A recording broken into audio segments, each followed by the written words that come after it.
um padrão dólar-ouro, portanto, câmbio fixo, como foi a libra esterlina, e o governo e a moeda internacional, portanto, o dólar, era abundante porque os Estados Unidos proviam dólares através dos seus déficits em balanço de pagamentos. Quer dizer, os Estados Unidos, na Segunda Guerra Mundial, passou a ter déficits permanentes no seu balanço de pagamentos, comprando mais mercadorias no exterior, fazendo mais investimentos no exterior. É bom lembrar que os Estados Unidos fizeram o Plano Marshall, né, na Europa, despejando recursos grandiosos para a reconstrução dos países europeus, justamente para contrabalançar a ameaça comunista, né? Além de ter financiado guerras em vários países, Vietnã, Coreia, etc., né? Então, os Estados Unidos, além do que fazendo investimentos propriamente, né, das suas empresas ao redor do mundo, né? Então, jorrando, digamos assim, bilhões de dólares, só que ao mesmo tempo, né, em todo lugar do mundo, só que ao mesmo tempo, o padrão era fixo em ouro. Quer dizer que cada dólar que os americanos colocavam ao redor do mundo, e isso constituía reservas internacionais nos bancos centrais dos outros países, isso correspondia a um direito de trocar aquele dólar por ouro, numa taxa fixa de câmbio. Esse era o grande problema. Não haveria problema, como depois eu vou explicar, se não houvesse uma taxa fixa cambial de dólar com qualquer coisa. No caso, era com ouro, né? Porque quando não há essa taxa fixa, o país emissor da moeda reserva, da moeda internacional, ele só tá prometendo entregar a própria moeda, ele não está prometendo entregar mais nada. Mas quando você atrela a sua moeda a alguma outra coisa, no caso era o ouro, você está indiretamente prometendo entregar ouro, se, né, o detentor do dólar, no caso, quisesse trocar em ouro. Então, era óbvio que para manter uma taxa fixa de dólar em ouro, ou ouro-dólar, o dólar-ouro, teria que haver nos Estados Unidos reservas em ouro na mesma proporção. Então, se vocês olharem lá a explicação do Serrano, ela é muito boa, no sentido de explicar que todo dólar que o governo americano emitia voltava para o próprio dos Estados Unidos, ou era reciclado, por assim dizer, nos Estados Unidos, na compra de títulos de dívida americana. Acontece uma coisa que talvez não fique tão claro se ler lá o Serrano, é que aqueles direitos sobre o dólar davam direitos implícitos, fixos, sobre o ouro. Então, justamente quando os países europeus, na década de 60, acumulam muita reserva em dólar, eles passam principalmente o Charles de Gaulle, passam a querer transformar as suas reservas em dólar em reservas em ouro. E o governo americano propõe, finalmente, que o ajuste se dê pela desvalorização ou pela valorização das moedas europeias. Mas eles não querem. Eles passam a querer trocar o dólar por ouro. E, finalmente, como é sempre o caso de um regime cambial fixo, o governo americano se viu pressionado a, então, fazer dois movimentos. Uma, descasar o dólar do ouro e desvalorizar a sua moeda. né? Então, para fazer um ajuste no seu balanço de pagamentos, né? Não que os americanos tenham qualquer problema com o balanço de pagamentos, eles não vão ter, porque a moeda internacional não tem problema com o balanço de pagamentos. Porque a moeda internacional só promete pagar as coisas nela própria.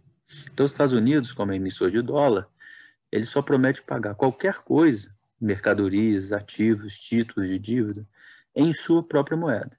Então, quando ele desatrelou, né, o dólar do ouro, o que ele estava dizendo é que todos os países credores dos Estados Unidos tinham direito a receber em dólar.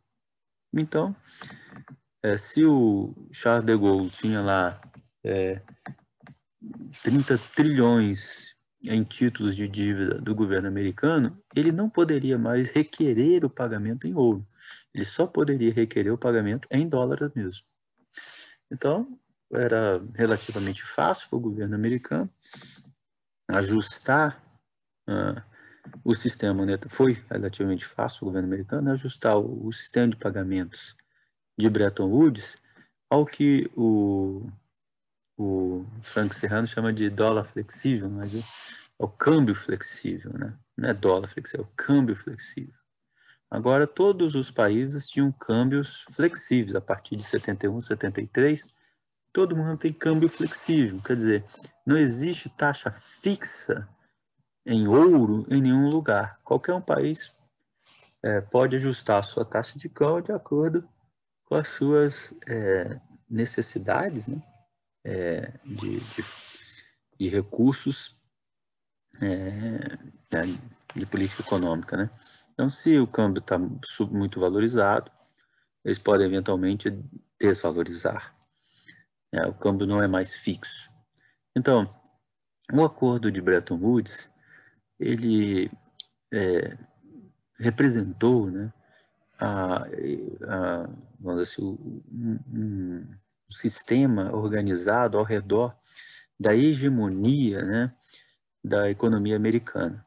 Só que ele tinha uma economia americana e particularmente do dólar.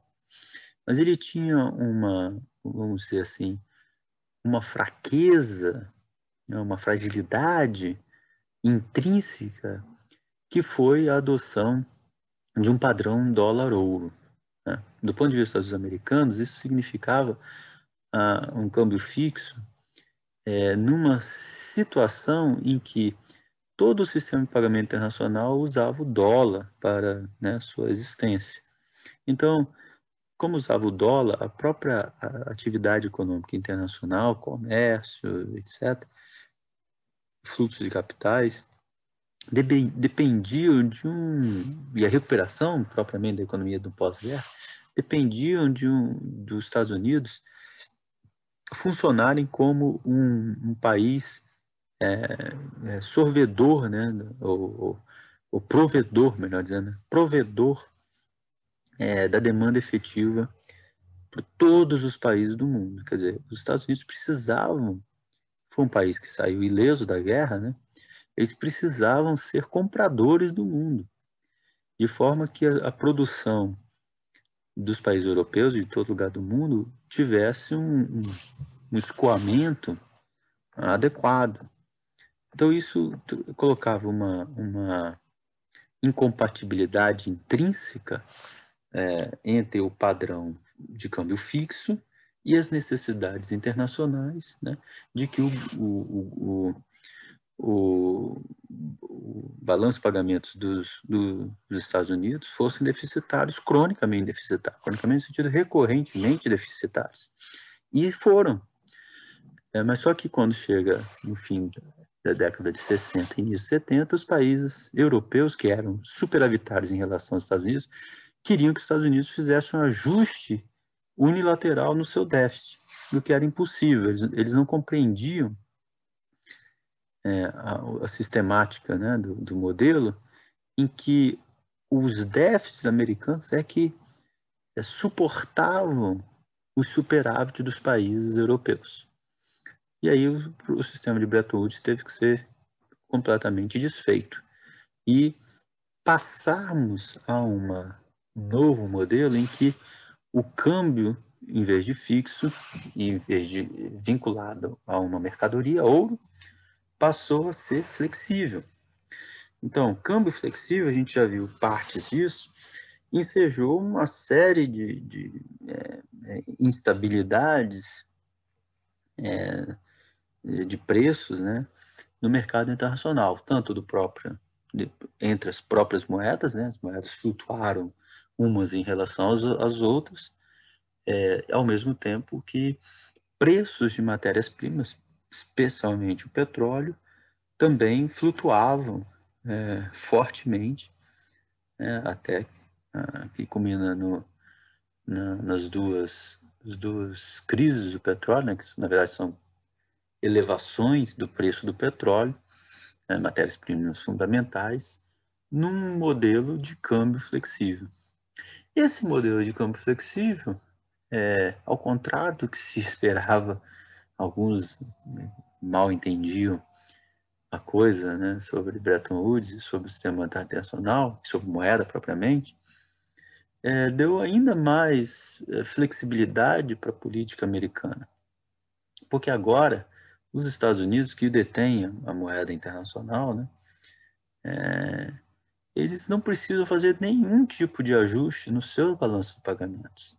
Então, os Estados Unidos, desde a década de 60, é deficitário no balanço de pagamentos e nunca precisaram fazer ajustes nos balanços de pagamentos. Eles podem ter déficits recorrentes no balanço de pagamentos que, como a sua moeda é a moeda de referência internacional, eles, assim como um país soberano na sua própria moeda, pode fazer todo tipo de pagamento, todo tipo de compra na sua própria moeda.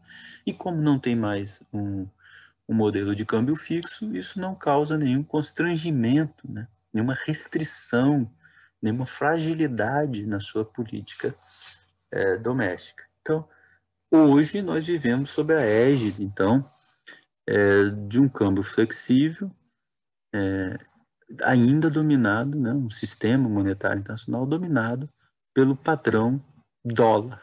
Então, por isso que o Serrano chama de dólar flexível, porque agora é um padrão dólar com câmbio flexível. Né? Então, na próxima aula eu vou tratar das consequências, né, desse modelo, novo modelo de sistema monetário internacional pós-Bretton Woods, especialmente do ponto de vista dos países subdesenvolvidos, em desenvolvimento.